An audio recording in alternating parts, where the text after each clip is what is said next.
the question is, when you leave, what will you be remembered for?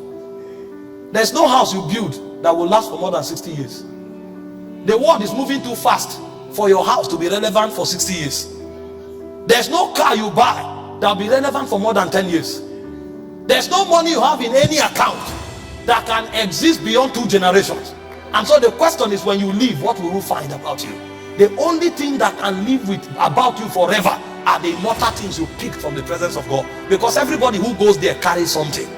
Some goes there, they carry favor. Some go there, they carry wisdom. Some go there, they carry power. And so the things they established because they went to the immortal realms, they become immortal forever on the face of the earth. And so a man who has not journeyed in intimacy with God, he's already forgotten. He's just using money to sustain his influence. Some people are struggling so hard to be relevant while they are yet alive. Some men have died and they cannot be forgotten because of where they went to and the things they taught. Do you think you call your child David because you love the name David? No, you don't love David. That name has no meaning to you. It is because of who bore it and who he became in God. And so when you call your son David, you are actually reminiscing on the immortality of a man who has walked with the Spirit. So men become eternally relevant because they walk with the Spirit. This is a man who wandered around with women, but suddenly he saw a spirit and he started walking with that spirit. And forever and ever, generations to come will be honored to name themselves after his order, because he has seen something that is eternal. Abraham was in the hall of the Chaldees until he encountered that spirit.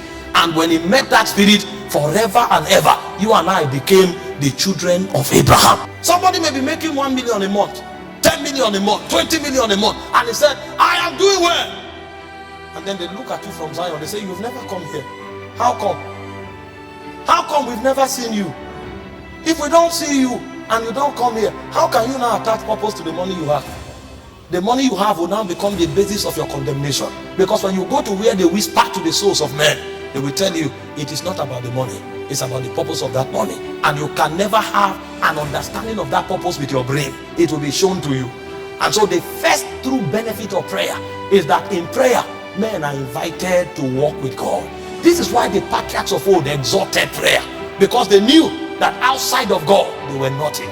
And because they now know God forever and ever, their names will never be forgotten. Did you not read about Elijah? Elijah had to be invited to the earth 4 times. God said, no, you have known the glory too much for us to let you go. So you will not die. We will preserve you for another generation. They said the spirit of Elijah came back.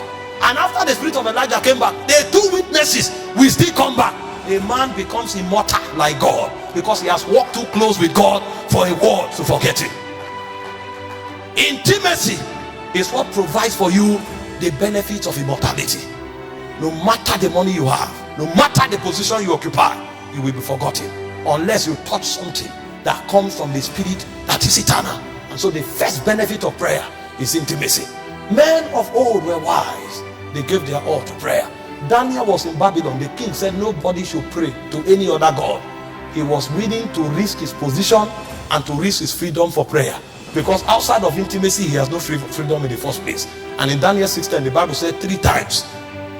So if you are praying 3 times when they gave a law that nobody should pray, how many times do you pray when there's no law? And he said 3 times the guy prayed facing Jerusalem. He was not afraid to be arrested. And when they arrested him, he didn't apologize. I'd rather be nothing with prayer than to be everything outside of prayer. Because with prayer, I have God. Outside of prayer, I have nothing. These men knew these things and they were willing to give their lives for it. And so the first benefit of prayer is a walk with God. And the reason is simple. Your walk with God makes you immortal.